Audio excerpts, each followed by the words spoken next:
Hello animal lovers, आप सुन रहे हैं कहानी एज ऑफ घोस्ट। आज हम जानेंगे इसकी आगे की कहानी को बिना किसी देरी के। लिनफेन जियांगुई के साथ अपने सपने में पहुंच चुकी थी। जियांगुई लिनफेन से कहती है, लिनफेन तुम इसे हटा सकते हो। अपने सामने लगी हुई उस पर्दे को देख लिनफेन उसकी ओर हाथ बढ़ाता है। उसे हटाते साथ ही सामने की नजारा दोबारा बदल जाती है, जैसे कि कोई फिल्म चल रही हो। उसे सामने से किसी तरह की घोस्ट एनर्जी आते हुई महसूस होती है। जियांगुई बताती है, इसमें से मुझे कोई खतरा महसूस नहीं हो रही, तुम जा सकते हो। लिनफेन उस एनर्जी की ओर आगे बढ़ता है जहाँ पर एक कब्र थी, लेकिन कब्र खाली थी। उसके अंदर बस एक किताब रखा हुआ था। उसे देखकर लिनफेन को कुछ अजीब एहसास होता है। लिनफेन फिर भी उस किताब को उठाने के लिए अपनी हाथ आगे बढ़ाता है। किताब को छूते ही कुछ अजीब होता है। आसपास की माहौल टूट कर बिखरने लगता है। लिनफेन की नीचे की जमीन टूट जाती है और वो नीचे की ओर गिरने लगता है। जहाँ जियांगुई बताती है कि इसमें घबराने वाली कोई बात नहीं है, वो बस तुम्हें अपनी गहराई वाले सपने में खींच रही है। लिनफेन ये सुनकर शांत हो जाता है। लिनफेन की आंखें खुलती है। वो अपने सामने कुछ औरतों को देखती है। वो उसकी ओर प्यार भरी नजरों से देख रही थी। जहाँ जियांगुई बताती है कि लिनफेन येसुना के बचपन के रूप के नजरिए से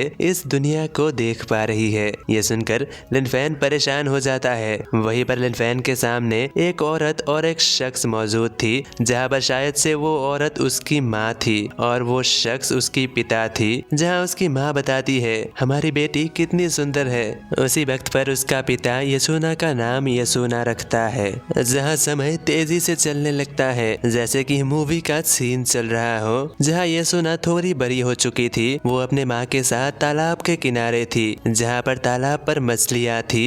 लिनफेन को एहसास होता है कि समय जल्दी चल रही है, जैसे कि समय में कोई जंप लगा रहा हो। जहाँ येसुना 6 साल की हो चुकी थी, उसकी माँ उसे प्यारे से कपड़े पहनाते हुए कहती है, येसुना तुम्हारे जन्मदिन मुबारक हो, तुम्हें ये कपड़ा कैसा लगा। जहाँ येसुना बिल्कुल भी खुश नहीं थी। उसे भी अपनी भाइयों की तरह एक टैगर चाहिए थी। बचपन से ही येसुना की आउटस्टैंडिंग अपीयरेंस के वजह से लोग उसे स्वर्ग से आई हुई गॉडेस कहती थी।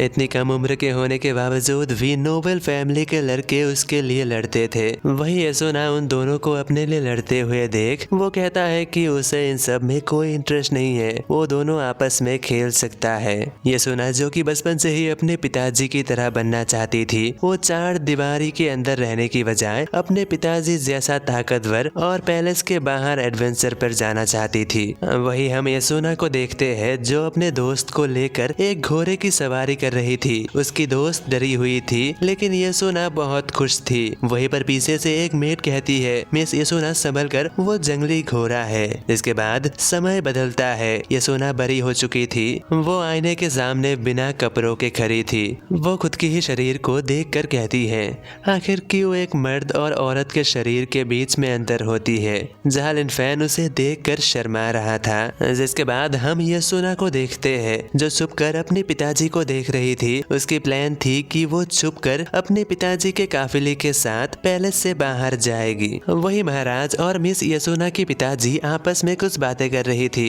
मौका देखकर येसुना घोड़ा गाड़ी के अंदर छुप जाती है। जहाँ मिस येसुना के पिताजी कहता है, महाराज प्लीज आप वापस जाइए। जहाँ महाराज अपने भाई से कहता है, तुम संभल कर जाना भाई, अगर हाल ही में नॉर्थ सावर्स में इतनी सारी इंसिडेंट्स नहीं होता और बात अगर एल्डर की बेटे की नहीं होती तो मैं तुम्हें बिल्कुल भी नहीं भेजता। जहाँ हमें पता चलता है कि एल्डर का एक बेटा कुछ दिनों से मिसिंग है। येसुना की पिताजी कहता है, महाराज आप बिल्कुल भी चिंता ना करें, हम उसे जरूर ढूंढ लेंगे। हमारे एलिट ट्रूप के साथ उसे ढूंढना उतना मुश्किल नहीं होगा। अगर वो मिल गया मैं उसे जरूर सबक सिखाऊंगा। जिसके बाद येसुना के पिताजी एल्डर के उस बेटे को ढूंढते हुए एक गांव में पहुंचता है। जहां पूछताछ करने पर उन्हें एक शख्स से पता चलता है कि ऐसा एक शख्स वहां आया था, लेकिन वो बस एक ही रात रुका था। जिसके बाद वो चला गया और दोबारा उसे कभी देखा नहीं गया। ये सुनकर येसुना के पिताजी कहता है, आखिर वो किस ओर गया है। उनके सवाल को सुनकर गाँव वाला घबराने लगता है। वो आसपास देखकर धीमी आवाज में कहता है कि वो पहराउस नाम की कब्र की ओर गया था।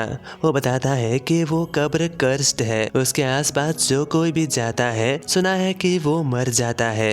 उस गाँव वाले की बकवास सुन यसुना के पिताजी को गुस्सा आ जाता है। वो कहता है किस तरह की कर्स, ऐसी अजीब र्यूमर्स फैलाना बंद करो। साथ ही वो अपनी गार्ड्स को अपने साथ आने को कहता है। कुछ समय बाद वो लोग उस कब्र के पास पहुंचता है जो कि एक और पिरामिड थी, जहां यसुना उनसे थोड़ी दूर किसी भूसे के ढेर के पीछे छुपकर उन्हें देख रही थी। लिनफेन जो कि यसुना के साथ सिंक्रोनाइज हो चुका था, वो भी यसुना की नजरिए से सब कुछ देख पा रहा था। जहां हम यसुना के पिताजी को देखते हैं जो कि उस पिरामिड के अंदर जाने को तैयार था। उसकी दीवार पहले से ही टूटी हुई थी, शायद से किसी लुटेरे ने इन्हें तोड़ा होगा। वही यसुना अपने पिताजी को अंदर जाता हुआ देख परेशान हो जाती है। वो खुद से ही सवाल करता है मुझे क्या करना चाहिए, क्या मुझे भी अंदर जाना चाहिए, क्या अगर वो अंदर जाएंगे तो पिताजी और बाकी सबको कोई खतरा है। तभी मिस यसुना कुछ अजीब सा ही कहता है, मिस्टर घोस्ट क्या आप अभी भी मेरे अंदर है? यसुना की इस बात को सुनकर जियांगुई कहती है लिनफेन शायद से वो तुमसे बात कर रही है। वही ये सुनकर लिनफेन हैरान हो जाता है। जहाँ यसुना अपनी आंखें बंद करके कहती है कि उसे बचपन से ही अपने अंदर किसी की होने की एहसास थी, वो हमेशा से ही उसके अंदर चुपचाप मौजूद थी। वो कहती है मुझे क्या करना चाहिए, प्लीज बताइए। वही लिनफेन मन ही मन जियांगुई से सवाल पूछता है, अगर उसे मेरी होने की एहसास है तो शायद से मैं उससे बात भी कर सकता हूँ। जियांगुई कहती है हाँ तुम कोशिश कर सकते हो। जहाँ लिनफेन जवाब में कहता है हाँ तुम्हें भी अंदर जाना चाहिए, मैं तुम्हारी मदद करूंगा। अपने अंदर से लिनफेन की आवाज सुनकर यसुना खुश हो जाती है। वो कहती है मिस्टर घोस्ट मुझे पता था कि आप मौजूद हैं। जिसके साथ ही यसुना जल्दी जल्दी में उस पिरामिड के अंदर पहुंच जाती है। उसे आसपास कोई नहीं दिखती। वो सवाल पूछती है ये अजीब है, पिताजी और बाकी सब कहाँ चले गए? मिस्टर घोस्ट आप है ना? लिनफेन कहता है हाँ मैं तुम्हारे साथ ही हूँ। तभी यसुना को जमीन पे पड़ा हुआ कोई शख्स दिखता है। उसे देखते ही यसुना भागते हुए उसके पास आती है।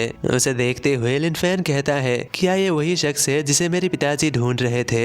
उसके सवाल सुन लिनफेन बताता है इसे देखकर तो लग रहा है कि ये कोई लुटेरा होगा, शायद से इस कब्र को लूटते हुए कोई बुरी आत्मा बाहर आ चुकी रहेगी। बुरी आत्मा की नाम सुनकर यसुना घबरा जाती है। जिसके बाद यसुना चलते हुए दूसरे एक कमरे के अंदर पहुंचती है जहां पर एक कब्र थी, वो पहले से ही टूटी हुई थी। और ऐसे ही चलते हुए यसुना तीसरे कमरे में पहुंचती है। वही बाकी कमरे के मुकाबले ये तीसरा कमरा कुछ अलग था। दीवार पर बनी हुई निशानें चमक रही थी। यहाँ पर कब्र भी सही सलामत थी। जहाँ उस कब्र को देख जियांगुई कहती है कि इस कब्र के अंदर बहुत ही ताकतवर घोस्ट स्पिरिट है। उसकी बात सुन लिनफेन कहता है शायद से उन टूटी हुई कब्र के अंदर से भी कोई घोस्ट स्पिरिट बाहर आया होगा। जिसके बाद यसुना आगे बढ़ना जारी रखती है। वो कहती है मिस्टर घोस्ट यहाँ बहुत अंधेरा है और बहुत डरावना है, शायद से मैं खो चुकी हूँ। इसके जवाब में लिनफेन कहता है घबराओ मत, रास्ता रिपीट नहीं हो रहा, ये बस सर्कल में है। तभी अचानक यसुना को कुछ दिखता है। वो भागते हुए वहाँ जाती है। उसके पिताजी के साथ आई हुई सभी लोग जमीन पे बेहोश पड़े थे, शायद वो मर चुके थे। जहाँ यसुना उन सभी के बीच में अपने पिताजी को ढूंढती है लेकिन वहाँ पे वो मौजूद नहीं थी। तभी लिनफेन की आवाज आता है। वो बताता है अपने सामने देखो, शायद से वो फिराउन्स की कब्र है। तभी अचानक वो दरवाजा अपने आप ही खुल जाता है। उसके अंदर से अजीब सी एनर्जी बाहर आती है। वही यसुना अपने पिताजी के लिए चिंतित थी। वो घबराते हुए कहती है मिस्टर घोस्ट अब हमें क्या करना चाहिए? शायद से पिताजी इसके अंदर है। तो अब कहानी में आगे क्या होगा? क्या दरवाजे की दूसरी ओर यसुना के लिए कोई नया खतरा मौजूद है या नहीं, जानने के लिए देखते रहिए आगे आने वाले एपिसोड्स। मैं मिलता हूँ अगले किसी वीडियो के साथ, तब तक के लिए बाय बाय।